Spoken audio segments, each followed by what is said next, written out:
Je t'emmène tester le métier de conseiller emploi chez France Travail avec Cyril. Conseiller emploi, c'est accompagner les demandeurs d'emploi et les employeurs. Un conseiller emploi doit orienter, mais ne connaît pas tous les métiers. Quand on ne connaît pas tous les métiers, on va se renseigner. Donc soit on a les outils pour, soit on va se renseigner auprès des collègues, soit auprès de tout le réseau pour l'emploi. Conseiller emploi, ça ne demande aucune compétence, sauf à rester impassible face à la détresse des demandeurs d'emploi. C'est faux parce que nous, ce qui compte avant tout, c'est l'humain. On prend en considération la personne dans sa globalité. Un conseiller emploi doit remettre absolument la personne à l'emploi, peu importe si ça matche avec elle ou pas. Alors non, c'est complètement faux. On part toujours du besoin du demandeur, de ses envies, et après on voit la réalité avec le marché du travail et on construit un projet avec la personne, mais c'est toujours la personne qui est le moteur de son projet qui décide à la fin. Pour joindre ton conseiller emploi, faut prendre un ticket comme à la boucherie. Les rendez-vous c'est à la seconde près et les conseillers sont injoignables par téléphone. Alors non, on n'utilise plus le ticket. Maintenant, on passe par Internet, par l'espace personnel du demandeur qui est acteur et qui peut prendre rendez-vous. Ou alors, il y a également le 3949.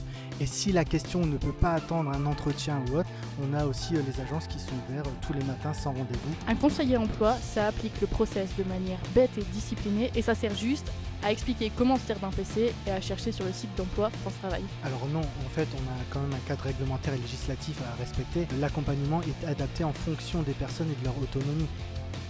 Métier d'avenir, les personnes auront toujours besoin qu'on les accompagne dans la construction de leur projet professionnel. Adaptation, parce que déjà on travaille avec de l'humain et la réglementation, les lois évoluent, le marché du travail évolue. Les deux, parce qu'à la fois on peut recevoir les demandeurs et aussi on peut faire des réunions ou des forums en extérieur. Les deux, parce qu'en fait France Travail on se trouve partout. Sociabiliser, parce que déjà on rencontre du public tout le temps et on travaille en équipe. Les deux, il faut avoir à la fois une certaine rigueur administrative et créative, parce que quand on créer des événements pour aider les personnes à retourner à l'emploi ou à trouver leur voie, il faut être créatif pour pouvoir attirer du public. La plupart du temps, horaire de bureau, mais une politique de télétravail qui est possible chez nous à France Travail. Les deux, mais physique quand même, c'est de la fatigue qui est aussi mentale. Les agences France Travail se trouvent en France. Métier sédentaire, on est rattaché à une agence. Métier safe, la plupart du temps, après on n'est pas à l'abri d'incivilité, mais tout est mis en place pour qu'on puisse se protéger et faire appel aux collègues au besoin. Métier qui change tout le temps, que ce soit une évolution du côté digital ou même de l'accompagnement, que ce soit auprès des demandeurs ou des entreprises.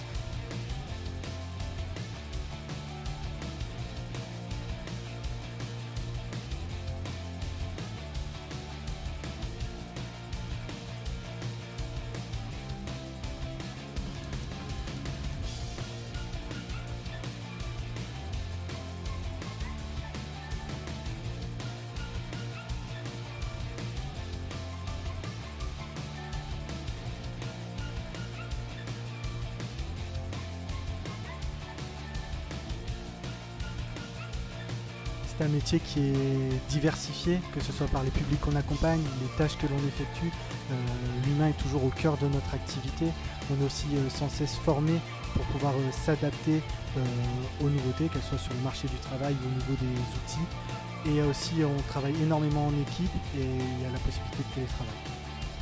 C'est un métier très administratif, mais c'est nécessaire pour le suivi du demandeur d'emploi et aussi on a une dépendance par rapport à l'évolution du marché du travail. Je dirais l'écoute, la bienveillance, le sens du service, aimer travailler en équipe, avoir une aisance informatique, l'empathie aussi, la curiosité. Si on n'aime pas recevoir du public, c'est déconseillé si on est vraiment une éponge émotionnelle. Quel est le conseil que tu aurais aimé recevoir avant de te lancer dans le métier? De savoir qu'on n'a pas de baguette magique. Si la recherche de l'emploi c'était un train, que la locomotive c'est le demandeur.